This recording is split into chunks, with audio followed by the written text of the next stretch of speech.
தாவேகா செயல் வீரர்கள் கூட்டத்தில் அக்கட்சியின் தலைவர் விஜய் உரையாற்றினார். மிக மிக முக்கியமான காலகட்டத்தில் நாம் இருக்கிறோம் என்றும் அவர் குறிப்பிட்டிருக்கிறார். இது பற்றிய கருத்துக்களை பகிர்ந்து கொள்வதற்காக நம்மோடு இணைக்கிறார் மூத்த பத்திரிகையாளர் தராசு ஷியாம் அவர்கள். சார் வணக்கம். வணக்கம் சார், தாவேகா தலைவர் விஜய் பேசியதை இப்ப நீங்க பார்த்திருப்பீங்க. தீய சக்தி, ஊழல் சக்தி என்றெல்லாம் வார்த்தைகளை அவர் உபயோகப்படுத்தியிருக்காரு. அரசியல்ல ஒரு கட்சியின் தலைவர் எவ்வாறு பேச வேண்டும் என்பது அவர் தெரிஞ்சுதான் பேசுறாரா, தெரியாம பேசுறாரா? இவருடைய பேச்சு மக்களுக்கு பெரும் குழப்பத்தை ஏற்படுத்துற மாதிரி இருக்கு. நீங்க எப்படி நினைக்கிறீங்க?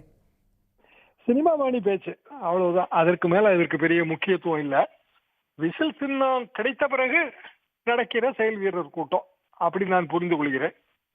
எனவே அந்த கட்சிக்காரர்களை உற்சாகப்படுத்துவதற்காக திரைப்பட பாணியில கட்சியின் தலைவர் பேசுகிறார். ஒரு ஆழ்ந்த அரசியல் ஞானமோ அல்லது தெளிவோ அப்படி எதையும் நான் எதிர்பார்க்கவும் இல்லை. அப்படியான ஒரு பேச்சு இல்லை. கட்சிக்காரர்களை உற்சாகப்படுத்துதல், அது உறுதிமொழி ஏற்பதற்கு அவர் அழைத்த விதமாக இருந்தாலும் சரி, அல்லது நீங்கள் குறிப்பிட்ட மாதிரி தீய சக்தி, அடிமை சக்தி என்று சொல்வதாக இருந்தாலும் சரி, இது எல்லாமே செயல் வீரர் கூட்டத்திற்கான பேச்சு. ஆனால் ஒருவரை நாம் தேர்ந்தெடுக்க வேண்டும் என்றால் மக்கள் எதிர்பார்ப்பது என்ன?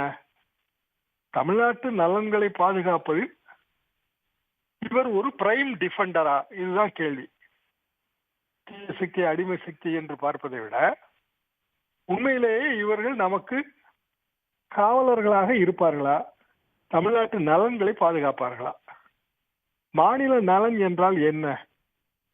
மொழி உரிமை, பெண் உரிமை, மாநிலத்தின் ஒட்டுமொத்த நலன்களை பாதுகாக்கிற திறமை, சமூக நீதி, இது போன்ற 5 அல்லது 6 தத்துவங்கள் தான் தமிழ்நாட்டில் கிட்டத்தட்ட ஒரு 100 வருட அரசியல் என்பது இதுதான்.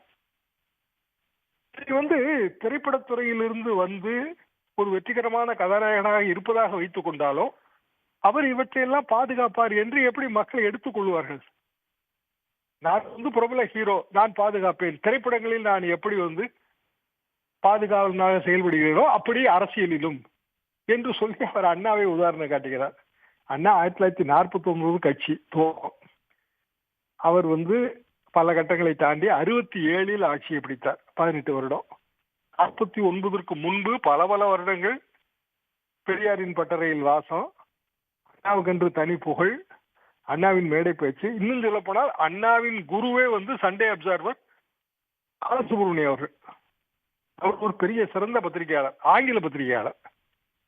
அவரிடம் ஒரு குருகுல வாசம், அரசியல் பயிற்சி பெரியாரிடம். அதற்கு பிறகு தனி கட்சி. அந்த கட்சி 49 பல கட்ட பரிசோதனை. 52 தேர்தலில் நிற்கவில்லை. 57 முதல் தேர்தல். அதற்கு பிறகு 68 ஒரு பாதி கூட்டணி, 67 முழு கூட்டணி காங்கிரஸ் கட்சிக்கு எதிராக. இதுதான் பழைய வரலாறு. எடுத்தெடுப்பிலேயே கட்சி துவங்கி உடனடியாக வர இருக்கிற தேர்தலில் போட்டியிட்டு அடுத்த நிமிடமே முதல்வர் ஆவது என்பது திரைப்படங்களில் தான் சாத்தியம். எனவே அந்த திரைப்பட உத்தியை அவர் இந்த கூட்டத்திலே கையாளுகிறார். அதை தாண்டி கூட்டத்திலே அவரது பேச்சிலே எந்த விதமான ஒரு பெரிய அளவுக்கான அரசியல் விழிப்போ அல்லது விழிப்புணர்வோ அல்லது அரசியல் தெளிவோ பொதுமக்களுக்கு இல்லை.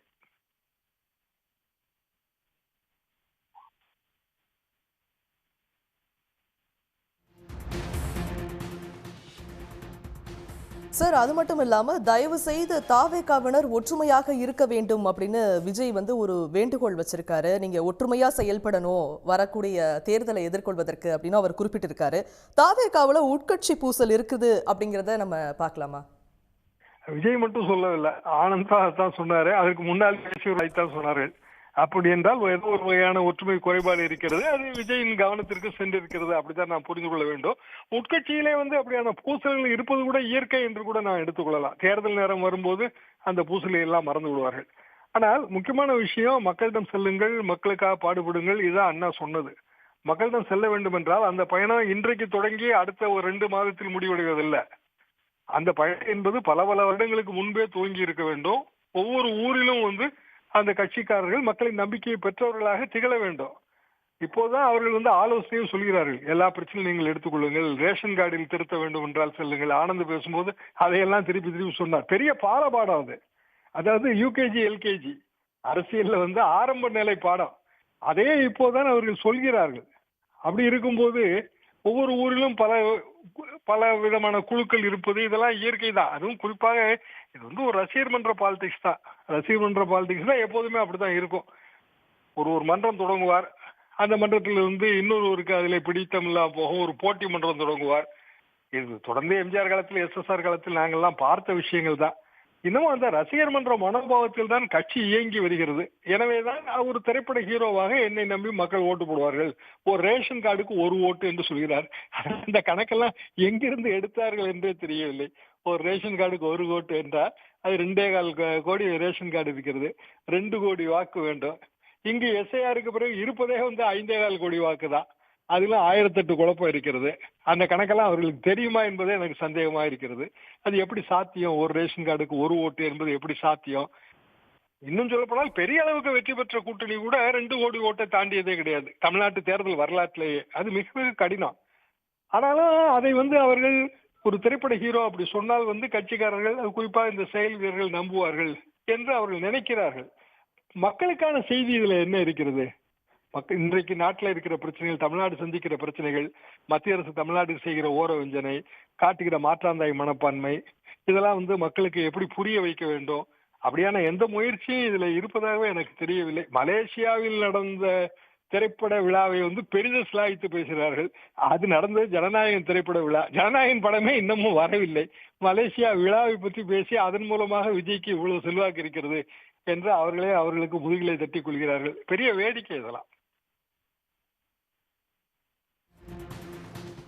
சார், இணைப்பில் வந்து கருத்துக்களை பகிர்ந்தமைக்கு நன்றி சார். உடனுக்குடன் செய்திகளை தெரிந்து கொள்ள சன் நியூஸ் பெல் ஐகானை கிளிக் பண்ணுங்க.